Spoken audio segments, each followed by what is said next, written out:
రైతు బీమా, KCR kit, nutrition kit, మరి ఇటువంటి ఎన్నో మిషన్ భగీరథ, డిస్కవరీ ఛానల్ చూపించింది అతిపెద్ద మరి లిఫ్ట్ ఇరిగేషన్ ప్రాజెక్ట్ ఏదైతే ఉందో కాళేశ్వరం ప్రాజెక్టు తక్కువ సమయంలో కట్టినటువంటి ఘనత కేసీఆర్ గారిదని. ఈరోజు సర్వేలో కూడా ఏం చెప్తా ఉంది, దాదాపు 9 సంవత్సరాల్లో మరి 90 లక్షల కొత్త ఎకరాలు సాగుకు అందించినటువంటి ఘనత కేసీఆర్ గారిని చెప్పడం జరిగింది. మరి అదేవిధంగా అత్యధిక ధాన్యాన్ని ప్రొడ్యూస్ చేసినటువంటి రాష్ట్రం ఏదైనా ఉందంటే అది కేసీఆర్ గారి వల్ల మన తెలంగాణ రాష్ట్రం అని చెప్పేసి కూడా చెప్పడం జరిగింది. ఈ విధంగా దేశమంతా మరి తెలంగాణ తొలి ముఖ్యమైనటువంటి కేసీఆర్ గారిని పొగుడుతూ ఉంటే మన తెలంగాణ రాష్ట్రంలో ఉన్నటువంటి ఈ రాష్ట్ర ప్రభుత్వం మరీ ముఖ్యంగా తెలంగాణ వాదులపైన మరి గన్ను ఎక్కుపెట్టినటువంటి రేవంత్ రెడ్డి గారు అవమానపరిచే విధంగా మరి ఈ విధంగా సిట్ నోటీసులు ఇసి కించపరిచే విధంగా చేయడం మేమందరం కూడా తీవ్రంగా ఖండిస్తాం. అంటే బీఆర్ఎస్ పార్టీకే కాదు మరి తెలంగాణ ప్రజలందరూ కూడా దీన్ని ఖండిస్తూ ఉన్నారు.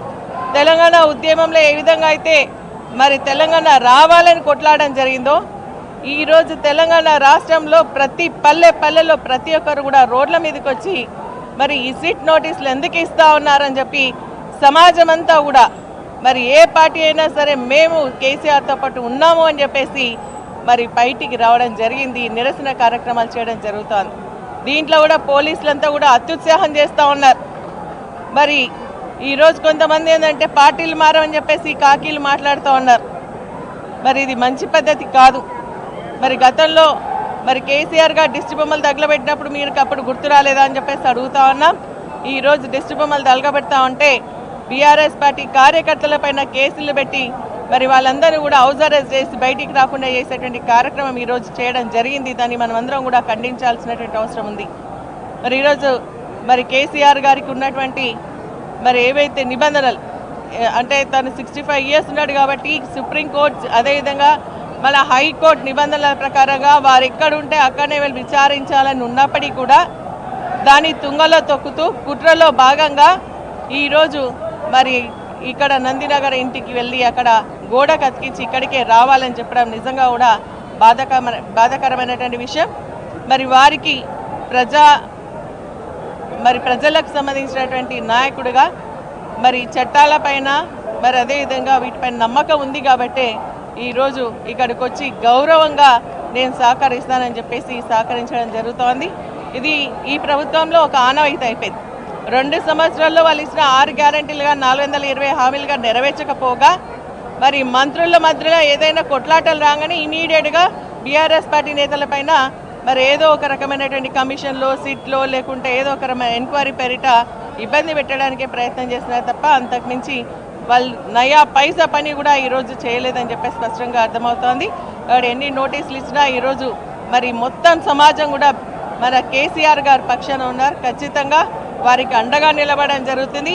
ఇటువంటి నోటీసులు కేసీఆర్ గారిని ఏమీ చేయలేవని చెప్పేసి కూడా స్పష్టంగా తెలియజేస్తూ మరి తెలంగాణ రాష్ట్రంలో మరి కేసీఆర్ గారి శ్రీరామ రక్ష అని చెప్పేసి కూడా తెలియజేస్తూ థ్యాంక్ యూ.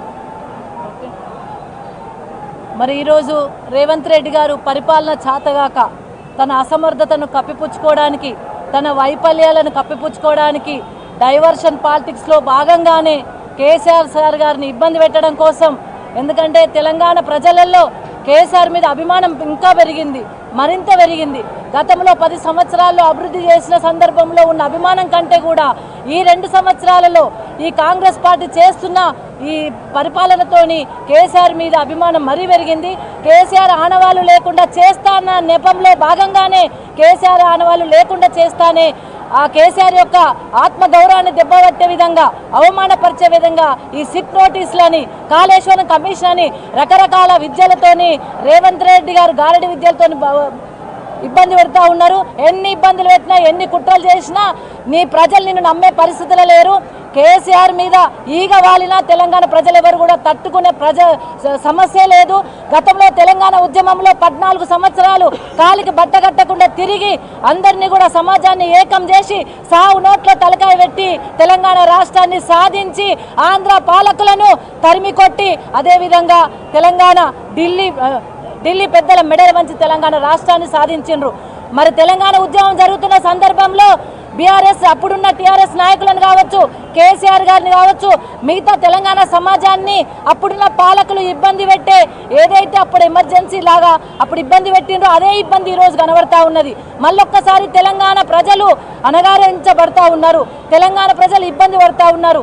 నువ్వు ఇచ్చిన హామీలో ఒకటి కూడా నెరవేర్చలేదు. రైతు బంధు అనేది ఇప్పటివరకు ఇంకా రాని పరిస్థితి కనబడతా ఉన్నది.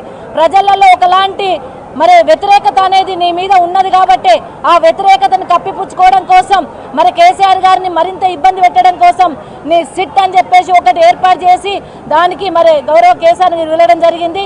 ఈరోజు యావత్ సమాజం కూడా తెలంగాణ సమాజం అంతా కూడా బాధ కొద్ది ఉన్నది. అంత పెద్ద గొప్ప వ్యక్తిని, తెలంగాణ రాష్ట్రాన్ని సాధించిన వ్యక్తిని మరి ఈరోజు మరి పోలీసుల బందోబస్తులో అంటే తెలంగాణ యావత్తు కూడా పోలీసు కంట్రోల్లో ఉంచి ఎక్కడోళ్ళక్కడ అరెస్టులు చేస్తూ ఎక్కడోళ్ళక్కడ ఇబ్బంది పెట్టంగా తెలంగాణ బీఆర్ఎస్ నాయకులను తెలంగాణలో ఉన్న బీఆర్ఎస్ శ్రేయోభిలాషులందరినీ కూడా ఇబ్బంది పెడుతూ మరి కేసీఆర్ గారిని ఈ విధంగా ఆవేదన గురి చేసినప్పటికీ కూడా ఎవరు భయపడాల్సిన అవసరం లేదు. కేసీఆర్ గారు ఎటువంటి తప్పు చేయలేదు. 10 సంవత్సరాల్లో తెలంగాణను రాష్ట్రంలోని దేశంలోని నెంబర్ 1 రాష్ట్రంగా ఉంచిన వ్యక్తి గౌరవ కేసీఆర్ గారు కాబట్టి తప్పకుండా ప్రజల ఆదరణ మరింత పెరుగుతుంది. మున్సిపల్ ఎన్నికలలో ఓడిపోతామనే భయంతోనే ఈ డైవర్షన్ పాలిటిక్స్ తీసుకొచ్చిండు. మరింత బలంతో పనిచేస్తాం, మరింత బలంతో తెలంగాణ ప్రజలు మా వెంట ఉంటారు. తప్పకుండా రేవంత్ రెడ్డి గారికి గుణపాఠం తప్పదు అని చెప్పి సందర్భంగా తెలియజేస్తూ జై తెలంగాణ, జై కేసీఆర్.